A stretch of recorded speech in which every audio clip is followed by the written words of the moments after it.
الدعوة السلفية دين الله الحق، دين الله الحق. ألم يأن للذين آمنوا أن تخشع قلوبهم لذكر الله وما نزل من الحق. Luzumul haq, berpegang teguh dengan al-haq, benaran. Pokoknya punya al-haq dipegang, nggak peduli orang itu mau menggonggong mau apa, terserah. Ya, itu al-haq. Luzumul haq itu sifat para sahabat dan tabi'un. Luzumul haq. Kalau sudah ngerti al-haq ya udah, itu yang dipegang. Nggak peduli dengan orang yang tidak setuju, tidak peduli dengan orang yang mencibirnya, tidak peduli dengan orang yang menyisihinya. Al-haq, al-haq.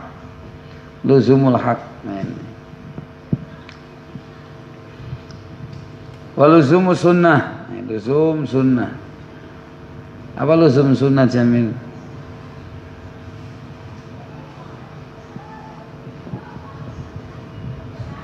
Hah? Berpegang teguh dengan sunnah, melaksanakan sunnah. Luzumul haq, luzumus sunnah, senantiasa bersama sunnah. Ketika ingin mengamalkan sesuatu ya tanya sunnahnya mana. Ya, jangan ngapain tanya sunnah. Bukan itu. Para sahabat dan tabi'in begitu, luzumus sunnah. Sehingga misalnya ketika mau beramal tanya sunnahnya mana. Hal sami'ta minan Nabi sallallahu alaihi wasallam aw ra'yun ra'aita. Nah itu. Jadi engkau mendengar Nabi sallallahu alaihi wasallam atau pendapat kamu saja. Tuh bayangin para sahabat itu. Tanyakan mana sunnahnya. Beramal sesuatu mana sunnahnya. Sehingga dalil itu pasti ada. Kebiasaan para sahabat sifatnya begitu. Kalau orang sekarang sunnahnya mana? Kita nggak pakai sunnah sekarang. Sebab kalau pakai sunnah nggak bisa di zaman kita ini, nggak sesuai.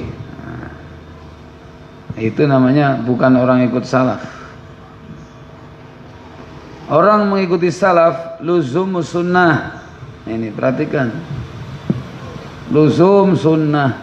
Masa ada orang mengikuti salaf nggak luzum sunnah? Ya lucu. Salaf gimana coba?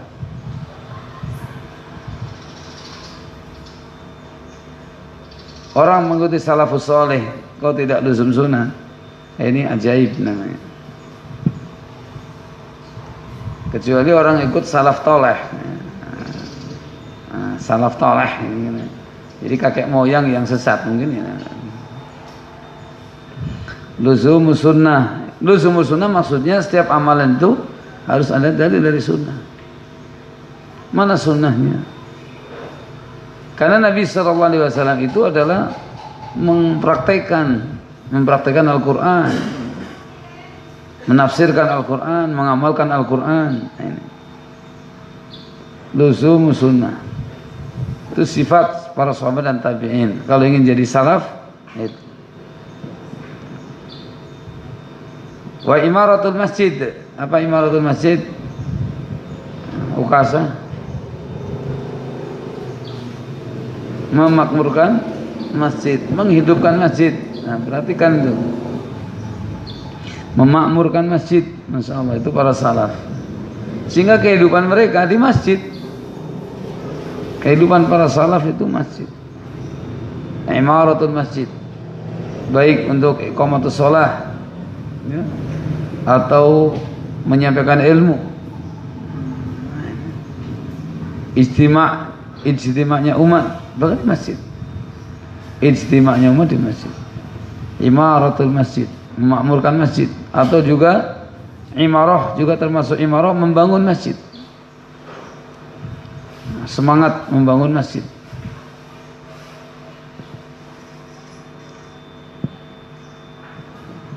Semangat membangun masjid. Ya, jangan semangat bangun sekolahan. Para salaf itu enggak bangun sekolahan, bangun masjid. Kalau mau membangun apa? Masjid. Fasilitas masjid lah. Masjid dan fasilitasnya gitu.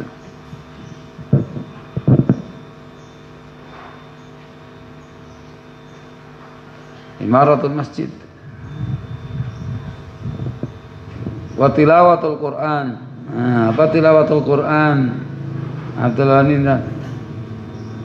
tilawah Al-Quran, ya, membaca Al-Quran dan mengamalkannya. Tilawatul Quran ini, antum lihat sifat para salaf tuh, ya. Tilawatul Quran itu menjadi kebiasaan harian. Tilawatul Quran.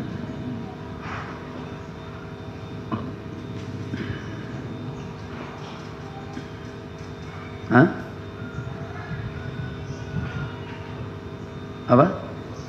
Hah? Belum selesai kausnya siapa? Kamu yang mau ditanya kausnya siapa, kok tanya saya? Nah, gimana? Tilawatul Quran. Nah, ini. Makanya Ahlussunnah sekarang kalau kita lihat termasuk kekurangan itu enggan baca Quran. Jarang ikhwan-ikhwan pada baca Quran. Ini keliru, makanya kurang tepat, ya, kurang tepat. Tidak baca majalah nggak masalah, baca Quran. Para sahabat itu membaca Al-Quran, bukan baca majalah.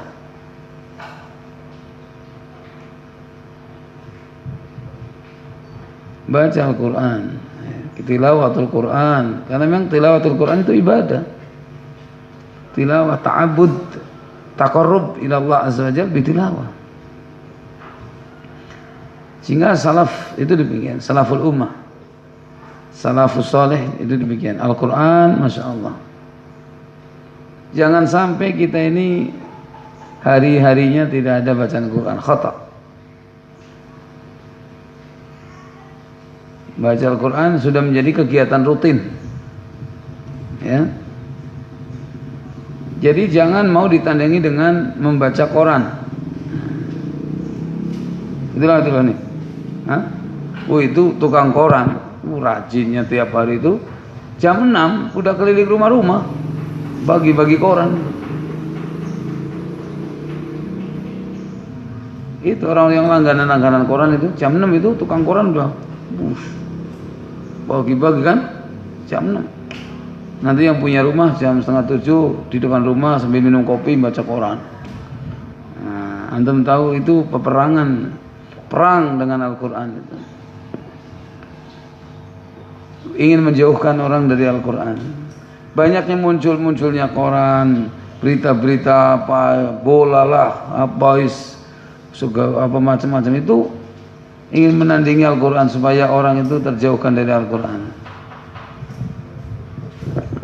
Al-Quran harus menjadi taman bacaan kita, buku, kitab yang senantiasa kita baca, Al-Quran. Antum, ini yang paling utama, Al-Quran, masya Allah. Al-Quran, tilawatul Quran, ya. Yang kelima, al-jihadu fi sabilillah. Al-jihad fi sabilillah. Jihad fi sabilillah. Jihad fi sabilillah di zaman terdahulu ya terfokus atau terarah kepada perang melawan orang kafir. Kan tapi juga termasuk jihad fi sabilillah talabul ilm. Talabul ilmi di zaman kita ini yang dikatakan jihad fi sabilillah adalah talabul ilm yang paling afdal. Di zaman kita, di zaman sekarang seperti ini, ketika jihad fi sabilillah talabul ilm. Oleh karena itu orang talabul ilm itu bisa dihitung. Betul nggak Muhammad? Hah? Yang benar. Maksudnya bisa dihitung kenapa? Sedikit. Makanya Muhammad harus talabul ilm. Menambah yang sedikit supaya banyak. Betul nggak Muhammad? Ya betul. Kalau udah sedikit Muhammad keluar kan tambah sedikit. Kan. Karena talabul ilm jihad fisabilillah. Jihad di zaman kita ini talabul ilm. Talabul ilm, kalau kita mempelajari Al-Quran wa sunnah, Masya Allah, itu jihad. Sebagaimana kata Mu'ad bin Jabal dan para ulama, dan juga Ibnu Qayyim rahmatullahi alaihi, wa talabuhu jihad, mencari ilmu adalah jihad fisabilillah. Memang sahih, betul. Oleh karena itu kita didapati di mana-mana yang kalau dikatakan tulad pasti sedikit. Karena memang sudah tingkatan jihad. Sudah tingkatan jihad. Berani meninggalkan dunianya, ya. Berani hidup dengan dunia sedikit. Sehingga berat memang. Bukan masalah ringan talabul ilm. Talabul ilm luar biasa. 5 sifat para sahabat dan para tabi'in itu ya.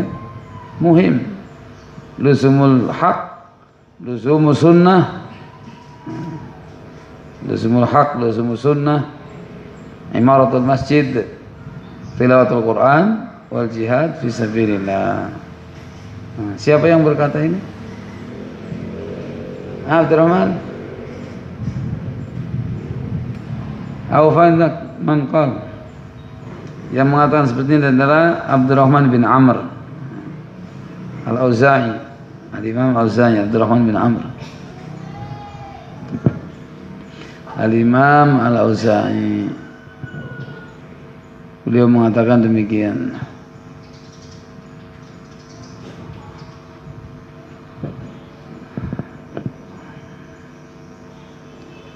Menyimpulkan sifat tabi'in dan para sahabat. Dan itulah para salaf kita. Itulah para salaf kita. Nah ini.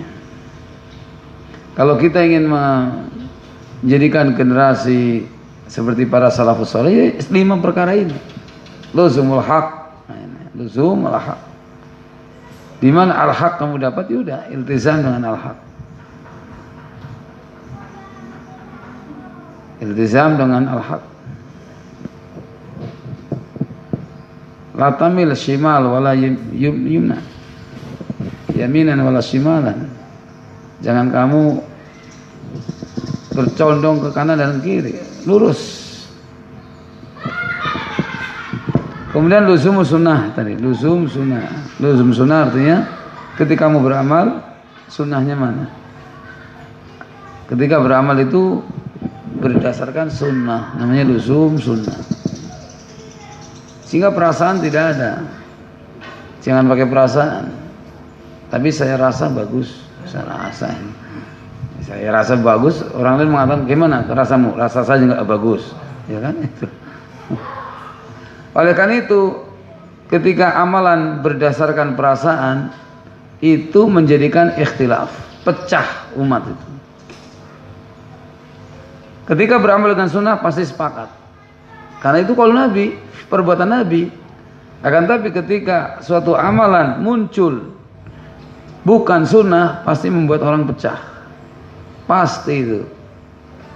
Sehingga yang membuat perpecahan umat itu adalah ketika muncul amalan-amalan yang justru tidak ada sunnahnya. Kemudian harus diketahui bahwa orang yang di atas kebatilan, tidak di atas sunnah, pasti dia akan berusaha mengajak orang lain untuk ke amalan itu. Orang kalau berada di atas berada di dalam kebatilan, kesalahan, amalan bukan sunnah, pasti dia akan berusaha ngajak-ngajak orang untuk membela amalannya. Itu harus diketahui. Sehingga amalan yang tidak sunnah inilah yang membuat furqah, pecah. Tapi kalau amalan sunnah pasti sepakat, nggak ada pecah, iya kan? Karena sunnah. Ada kata iyak wal amal al muhdatsatul umur. Luzum al haq, luzum sunnah. Ini tanda-tanda para salaf saleh. Kalau kamu ingin jadi salaf saleh, yaitu jangan semangat beramal nggak ada sunnahnya. Mana sunnahnya? Tapi kan bagaimana ini?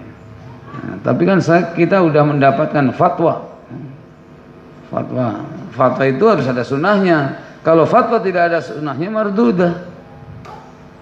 Kalau mau begitu di dunia ini nggak ada sesuatu yang beda. Sufi juga ada fatwa. Nah, Sufi juga mendapatkan fatwa itu. Beramal apa ya ada fatwa. Ya ada fatwa kita. Orang masuk televisi ada fatwa. Ada nggak tuh ini? Ada fatwa. Ini kita dapat fatwa. Boleh masuk dalam televisi. Shootingan ada fatwa? Ada. Yang boleh kan ya ada. Demo ada fatwa? Ada demo ada fatwa. Pemilu ada fatwa? Ada fatwa. Mana nggak ada fatwa begitu? Di dunia ini mana nggak ada fatwa? Iya kan? Makan daging anjing ada fatwa? Ada fatwa. Ada fatwa. Jadi apa yang nggak ada fatwa? Sampai orang yang ngebom bunuh diri aja ada fatwa. Kalau nggak ada fatwa nggak akan ngebom bunuh diri dia. Ya kalau mau asal fatwa, ya semua orang ketika mau melakukan semuanya itu ada fatwa. Entah yang berfatwa iblis, atau syaitan, atau zindiq, atau munafik, fatwa. Fatwa itu sebenarnya tidak ada gunanya. Kan itu qaul manusia. Kalau tidak sesuai dengan sunnah, itu. Karena kita kembali kepada sunnah. Jangankan sekarang para sahabat, qaul di antara para sahabat itu saling ditolak kalau tidak sesuai dengan sunnah. Makanya asamita Nabi sallallahu alaihi wasallam. Apa kamu dengan Nabi sallallahu alaihi wasallam begitu? Nah, itu cintanya kan kembali ke sunnah, bukan fatwa. Mana yang lebih berharga fatwa orang sekarang dengan fatwa para sahabat, para tabi'in, ya kan? Nah, ini sini khata. Suatu kesalahan besar kalau orang hanya berdasarkan fatwa. Ya kalau begitu dunia ini agama itu adalah menjadi ra'yu manusia. Nah, kalau berdasarkan fatwa berarti agama ini berdasarkan ara' ar-rijal. Pendapat orang, ya, pendapat orang. Sehingga tidak berfaedah fatwa bagi kita. Kalau fatwa itu tidak mencocoki dengan sunnah. Fatwa yang berguna adalah fatwa yang cocok dengan sunnah. Kalau tidak ada sunnahnya, fatwa ya kembali kepada pemiliknya. Tidak bisa diamalkan. Itu demikian. Sehingga luzumul haq, luzumul sunnah harus paham. Ahlus sunnah wal jamaah harus paham masalah ini. Telinganya harus dibuka. Matanya harus dibuka. Hatinya juga harus dibuka. Kalau ingin menjadi salafus salih seperti itu. Luzumul haq, luzumul sunnah. Wa imaratul masjid, wa tilawatul Quran, wal jihad fisabilillah. Tapi inti yang paling pokok dua itu, yang di depan. Luzumul haq, luzumul sunnah. Kalau luzumul haq, luzumul sunnah ada, berikutnya tiga ini akan ada itu. Baik, nah. Demikian qaul Al-Imam Auza'i menjelaskan tentang demikian itu. Baik, saya kira cukup ini ya persiapan maghrib. Baik, subhanallah.